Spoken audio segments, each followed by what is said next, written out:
thoughts are so powerful. Your thinking is not ordinary. Your thoughts are not ordinary. Your thoughts are not just information, it's just moving around your mind. And today we're going to teach you and expose you, elucidate to you how you can be intentional about your thinking. Now, I know it's surprising to you. What do you mean intentional about my thinking? I'm intentional about my thoughts. You know, I know what I'm thinking. But the truth is, you are not really intentional, and I'm going to prove it to you. Now, if you're watching me right now, let's do a quick mind engineering exercise. Are you ready? So I want you to remove anything that will distract you where you are. Do something for me quietly. Let us find out today if you are the CEO of your thinking. Now I want you to do something right now. What is that? Take a deep breath. Now try to think of your next thoughts. Try to think of your next thoughts. Now, did you notice something? That you did not truly think of your next thoughts. You simply waited for your thoughts to come to you. Now that leads me to ask you this very important question. Who is doing the thinking for you? Are you truly the chief executive officer of your life? Or are you a passenger in the flight of your life? Because most people are not the pilots of their life. Crazily, they are not even the co-pilot of their own life. Because I just told you to think of your next thought. You could not do so with intentionality. You could not intentionally say, you know what, my next thought is this. Instead, you waited for someone else or something else to think for you. Let me tell you, your thoughts are powerful. If you refuse to be intentional about your thoughts, that is very, very calamitous to you. In your journey in life, in your journey in destiny, it is very, very calamitous to you. And I will tell you why that is. Because your thoughts, thinking, your mind is the gift from the Creator to you. Let me tell you, what differentiates you from animals? What differentiates you from plants and animals? We are both living things, right?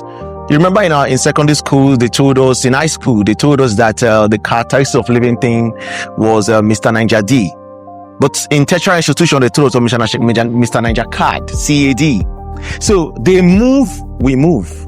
They reproduce, we reproduce. They die, we die. They compete, we compete. So what differentiates you from plants and animals? You want to know what that is? It's your mind, your thinking.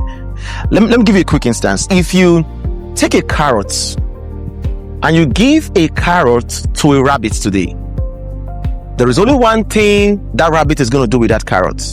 The rabbit is going to eat that carrot. 10,000 years from now, give that same rabbit or another rabbit, same cow, they do the same thing to it. That is it. They operate based on instincts. They are not that rational. So, you as humans, if we give you carrot today, you probably will eat it today, but 2 years time, you get tired of it. Probably you want to turn that carrot to a carrot biscuits, carrot cake, carrot cream. You think, and that is a gift. Thinking is the strong part of the Creator in us. It's what makes us powerful. And that is why it is important to be studied deeply. Remember, I have said this to you, that the journey of 1,000 minds doesn't begin with a step anymore. It begins with a thought, because before any action, there is a thought. Anything you do starts internally. And that is why you have to be intentional about your thoughts. Now, let me share something with you. There is a concept called mental cognition. Mental cognition is a process where you think of your next thoughts. It's a process where you think of your next thoughts, meaning you are intentional about your thoughts and you say, I want to think of my next thought. Those who are not intentional of their thoughts are simply just existing and not living. There's a big dichotomy, a huge gap between living and existing. So if you are not the CEO of your thinking boardroom, if you are not the chief executive officer of your thinking boardroom, you are simply existing, because as a man think, so he is. So that is why you must intentionally know that your thoughts are not ordinary. Okay? Your thinking is a gift. Thinking itself It's a gift. But the problem here is how you use it. The problem here is how you use your thoughts, because a lot of people can think destructively and they don't think constructively. It depends on you. Are you thinking destructively or are you thinking constructively? I have to set the question, how well am I using my superpower? You don't know that your thoughts are your superpower. There's a man, an internet sensation. I think when I Should Speed came to Nigeria, the guy was opportune, and they had a meetup. And the guy is someone who comes and say, I don't tell una, I tell una, my strength is my power, and But let me tell you, the guy has discovered his own superpower. But let me tell you a general superpower. Like, you have a superpower. You are a superhero. You have a superpower. And what is that? Your thoughts. And because it is a gift, thinking is a gift. Now, your superpower, how well are you using it? Are you using your strengths constructively, or are you using it destructively? I tell people we are all creators. The Creator made us to be creators. But the question I will ask you, with your thought, are you creating what you want, or are you simply creating what you do not want? Are you planting seeds with your thoughts, or are you planting weeds with your thoughts? Are you being constructive, or are you being destructive with your thoughts? Now, how well are you using your superpower? It's your strength. Now, I know this is not something that is taught to children. They didn't teach us this growing up. They didn't teach us that our thoughts are powerful. They didn't teach us any of these things. We just grew up to think it's just figment. We're just thinking. Some of you don't really know how to think. There's only one thing you know how to do. You know how to worry. Yes. And worrying is praying for what you do not want, because thoughts are prayers. We're going to get there shortly. That your thoughts are actually prayers. We're going to get there. But some of you only know one thing to do with your mind, your thoughts, your superpower, which is to worry. You worry about an examination. You worry about your fears, your beings, your relationship. You don't use your mind constructively towards what you want, but it's always destructively. But let me share a revelation with you real quick. Let me share something that will create a shift. This is what I wanted to do. Do you know that the way you select your clothes every morning, the way you select your food, your shoes, your perfumes, the perfume you wear, your cars, the way you select your friends, that is if you select your friends. There's one thing I must tell you before we move on. Friendship should be purpose-driven and not boredom-driven. Because indeed, you should be intentional about what you have around you. If you understand what they do to your mind, you will be intentional and play. You will understand that it is tremendously important. But let's not deviate. Do you understand that you are supposed to select your thought every morning? I mean, when you open the wardrobe of your mind, you will tell yourself, this is how I intend to think today. Do you have such control over your mind and your thoughts? Just the same way you select what to wear, you select what to eat today. But you know what? Most people never select what to think. You know what they do? They allow the news tell them how to think. They allow social media tell them how to think. They allow the weather to condition how they think. They allow their feelings. They allow trauma memories, other people's opinion to choose their own thought for them. That is the worst and the deepest grave of ignorance. Are you truly choosing your thoughts? Because if as you think, the Christian book says, as a man thinketh in his heart, so he is. The Holy Quran says Allah will not change the condition of a people until they change what is within them, their mind. So even the Creator cannot help you if you do not fix your mind, if you do not fix your thoughts. So here's the shocker here. Now, if you know that your thought is responsible for your life, your thought is responsible for your right. Now, who is doing the thinking for you? Because if you are not intentional about it, I'm going to tell you something. The news will tell you how to think. Social media will tell you how to think. Now, let me shock you. Your idea of men was not given to you by your mother. Your idea of women as a man wasn't given to you by your father. You see, most people are conscious of generational curse. Oh, generational curse. You know, a lot of us think generational curse is a demonic possession. Okay? Now, okay, and that is fine. That is fine. I'm not here to change that belief, but I think it is a mental repetition, a mental reprogramming. The father thinks this way and pass that same ideology and philosophy to his child and his child and his child, and then they all hold on to it. That there's a way you can hold on to a lie, it can become true to you. It may not be the truth, but it can be true to you.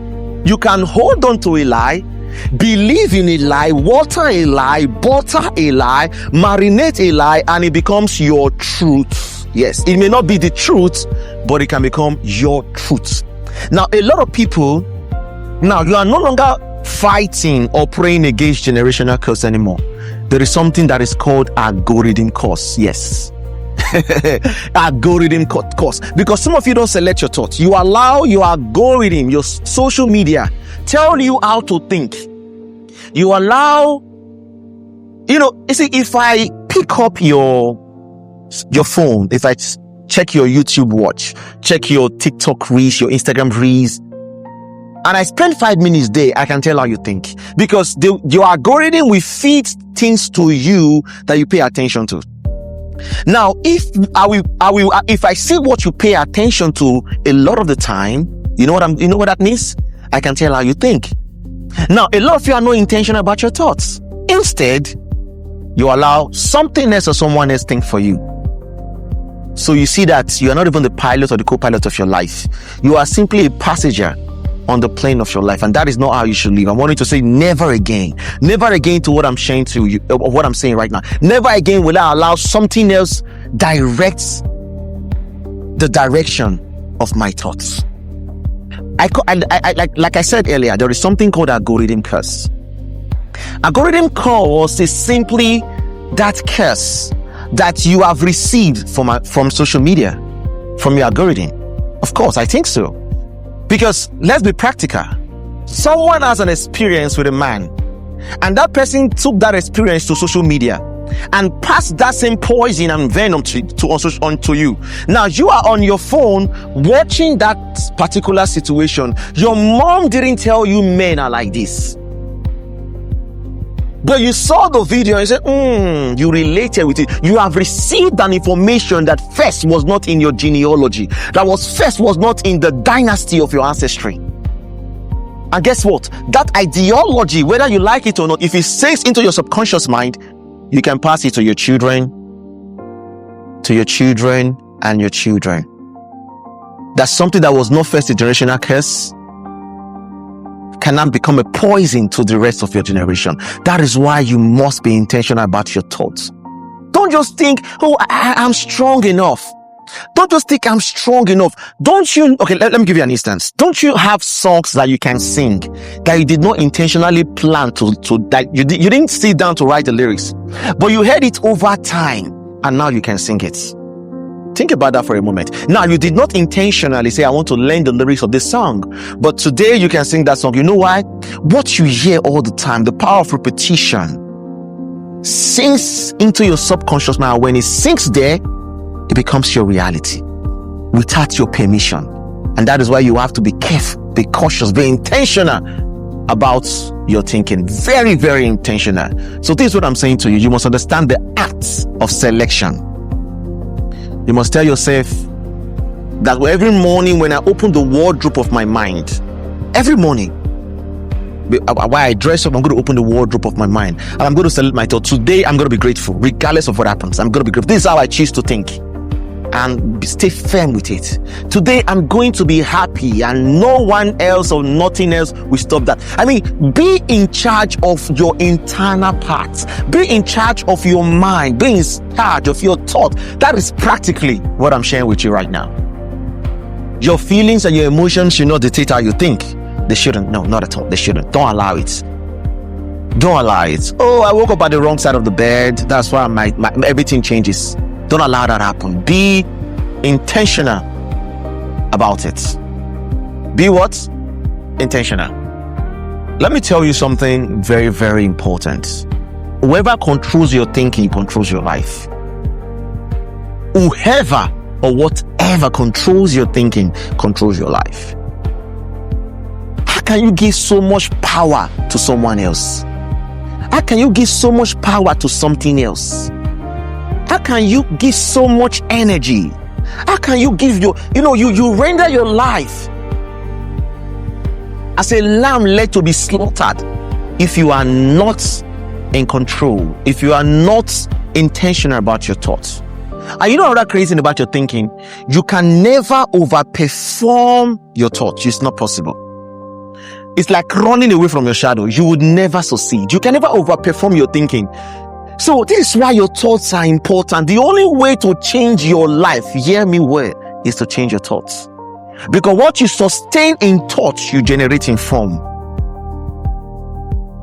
As a man thinketh in his heart, so he is. The Holy Quran says, Allah will not change the condition. Allah will not change the condition of the people until they change what is within them. What is within them? What is inside of them? How they think. This is a very important thing. So you must be intentional about your thoughts. I could even take this further and I will shock you. Let me tell you something about the Christian book. The Christian book says something in a book called Ephesians, I think so, Ephesians 3:20.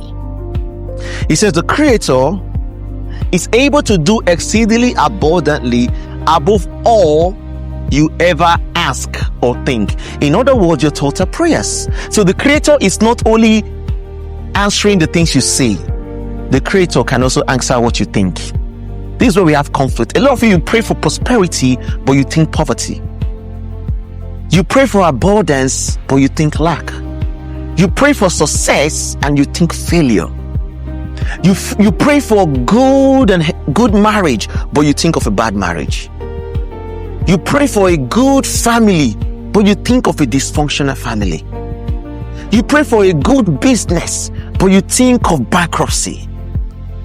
Can't you see that your thoughts and your words are not in harmony? They are not intertwining. And the Christian book says, it says, Creator will do exceedingly abundantly above all you ever ask with your mouth or think. The Creator answers your thoughts.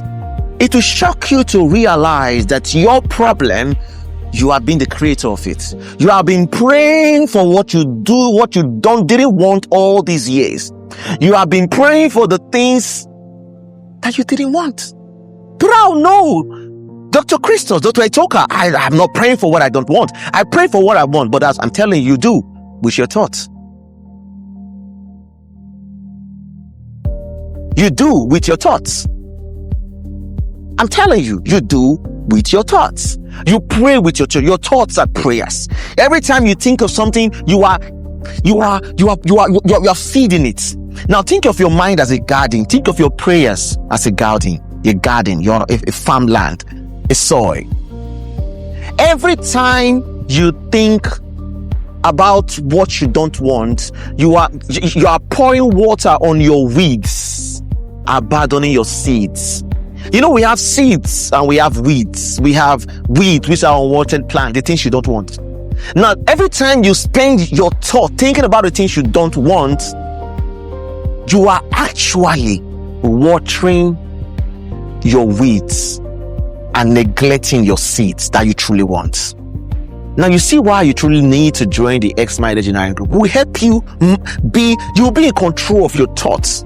All members of our group and our company, every partner, everyone with us, we teach them how to enhance and empower their mind, how to be in charge of their own thoughts, how to be the chief executive officer of their mind, how to sit in the boardroom of their thinking and be in charge. This is why this is important. All religious book in the world, the Bible, the Quran, the Dharma Panda book, the Upanishad book, the Book of Mormon, all books, Torah, if you read all of them, it affirms to one thing, that the mind is what makes the man. Your thoughts makes you. So thinking is a form of prayer. And I'm going to ask you today.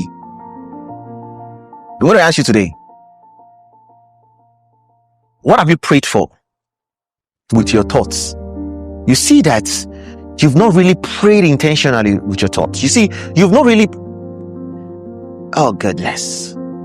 You've been worrying all these years. You've been worrying all this while. And you think that is how to use that special gift. I said at the beginning of this program, I said, that worrying is praying for the things you do not want. Let me tell you something. Your thought is like a womb of your destiny. Your thought can be a maternity ward or a cemetery. Yes, you can give birth to ideas in your mind. You can give birth as a maternity ward. You can give birth to anything in your mind. But if you are not intentional, it can also be a cemetery where all your ideas, because you are always thinking destructively. Let me tell you something about neuroscience, about your thoughts. Neuroscience confirms that the average human thinks 60,000 to 70,000 thoughts per day. Every single day, you think 60 to 70,000 thoughts every day. And over 90% of these thoughts are repeated thoughts, which means they are yesterday's thoughts. You're not actually thinking anything new. You are thinking yesterday's thoughts, yesterday's trauma, yesterday's experience, yesterday's setback, yesterday's disappointment. Thinking about yesterday's disappointment and expecting today's appointment, can't you see that there is a conflict there? Now, if neuroscience confirms that the average human thinks 60,000 to 70,000 thoughts every single day, think about that for a moment. That in 60 to 70,000 thoughts, how many of these thoughts are you in control of? How many of these thoughts are you intentionally provoking into your reality? If 90% of these thoughts are repeated thoughts, neuroscience confirms that 70% of it are negative thoughts. This is crazy. This is crazy. This is psychological sabotage. It is. It's all about yesterday's insecurity. Oh, last year's disappointment. Oh, old labels from childhood. Cultural reprogramming. All these things. You see, you have no power over your thoughts. Now, here's the truth. Listen to this very carefully. Repeated thoughts becomes familiar thoughts. And when a thought becomes familiar, it becomes true to the mind, even though it's not true. I will say that one more time. Repeated thoughts becomes familiar thoughts. You pray against familiar spirits, but you don't talk about familiar thoughts. Thoughts that are condescending, thoughts that are not empowering. If a thought that is repeated becomes familiar, trust me, the mind loves familiar things. And when your brain sees that this is familiar, this becomes true to the mind, even if it's false. For instance, if you think so much that you are not good enough, it becomes true to you, even though it's not true. If you think so much that I'm behind the life, you may not say these things, but you think them. You may think so much, I'm behind the life, I'm not good enough, others are better than me. Nothing ever works for me. Relationship doesn't work for me. There's no business I endeavor. There's no business I get into that thrives. You see, you may not say this thing, but you believe them. You think them all the time. The fact that you do it repeatedly, it becomes familiar and it becomes true to you. In other words, when you do it over time, your mind will say, yes, it's true. You are not good enough indeed. And that is not true. How low you think of yourself was borrowed. Because one day somebody just told you your nose was too big, and then that was it. You started having insecurities. Your ears are this, your eyes are that, you are too skinny, too fat, too chubby, too tall, too short, and all these things that became your insecurity. It wasn't there from the beginning. And now you think about it continuously, time after time. You believe relationship is not for you. I'm not good enough. I'm not good at mathematics. I'm not good with this. And then you believe it. The fact that you do it over time, it becomes a repeated thought. And every repeated thought becomes familiar thought. And when a thought is familiar, it becomes true to your mind, even if it's not the truth. You see, you must understand that there is a difference and a dichotomy between the truth and when something is true, There is a difference between when something is the truth and when something is true. So it may not be the truth, but if your mind accepts it, it becomes true to you. And that is why you tremendously have to be intentional. You must learn to think without fear and dream without limits. You must try to think in the terms of legacy and not of survivor. You must tell yourself every day, Your mind can do it. You must be intentional about your thoughts. Now, we can even go further to talk about you thinking big. Yes, think big. Think big. Your thoughts are powerful. You must be intentional. Every morning, wake up and tell yourself, I will be intentional about my thoughts. I will be in control of how I think. Let me show you something about the mind's power very quickly. Do you know that your mind cannot tell when a thought is real and when it is imagined? Yes. Your mind cannot tell when a certain thought is real. So even though I'm not good enough, nothing works for me, relationship is not for me, I'm not good with this thing at all. When it comes to, I don't know, others can be doing it. When I do it, it's just phase. I just think I was born to be this way. Because you say this all the time, you see, your mind doesn't know if it is real, if it's true or not. Your mind cannot tell the difference. Let me tell you, your subconscious mind cannot tell when something is real and when it's imagined. Let me tell you something about childhood. From 0 to 2, a child is in a certain brainwave called the theta brainwave, which we appellate as deep sleep. Then to 2 to 7, they go into theta brainwave. That is where reprogramming happens. That's the formative. That's the years. These are the years of where they accumulate things around. They accept it. That's why you see a child, after watching a movie, the child can probably get a broom in the house and hold on to that broom or that stick and say, "Hey mom, I'm riding a horse." Now, you as an adult, you know that's not a horse. But the child is in that brain wave where everything is real. Anything it tells itself is real. It cannot tell us what is real and what is imagined. The child is probably having that imagination that this is a horse. But you as an adult, you know you say, "Hey mom, I'm riding a horse," and you know that's not a horse. So the mind cannot tell when something is real and when is imagined. That is why virtual reality, you still get scared even though you know it's not real. You put on the virtual reality thing and that is taking you to realms and you know it's not real. You know you are just in a spot, but your mind cannot tell. Have you ever watched a scary or a horror movie? Now, you know that nothing there is real. What I mean is real, the actor was not really slaughtered. The lady, the guy, but you still have goosebumps. You know why? It is your consciousness that is aware that this thing is real or this thing is not real. Your subconscious mind, anything it sees, yes. What is real to it, even though it's not true. Let me tell you something crazy about the mind.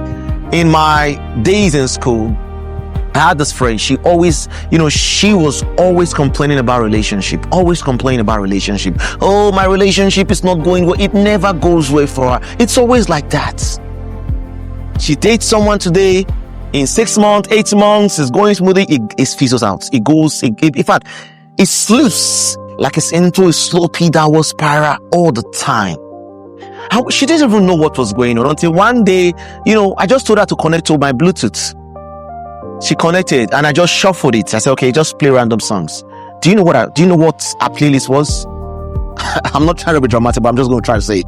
You left me in the times when I need you. Please don't laugh at my voice. Don't laugh at my voice. You left me. Okay, I nest it. The next song, my heart is shattered. My heart is broken. Nest. This was a rap song. Yo, nigga, he's a nigga. You walk out of him. He's not a good man. He's doing the thing. They're gonna yaga. I said, what the? I kept on nesting. I kept go play. Nest, and all the songs were all sad songs and relationship destructive songs. And I looked at her, I said, Amanda, your problem is not demons. Your problem is not your village people. Your problem is not that all men are bad. You are feeding your mind with what you don't want. And your mind doesn't know when something is real and when it's imagined. So when it goes in, it sinks into your subconscious mind, and once it gets there, it works on autopilot. Without your permission, it dictates your behavior and your decisions. Do you understand what we're talking about here? This is crazy. This is deep. And this is what I'm telling you today. Be intentional about every thought. Everything you think about, be intentional about it. Whatever goes into your mind, be cautious of it. I want you to have an audit right now and tell yourself, every song I listen to, every sermon I hear, every message, every preaching, every teaching, I must scrutinize it. I must tell myself, this is not what I want for myself. And pay attention to what you want. Because your thoughts are powerful. Because indeed, it is your superpower.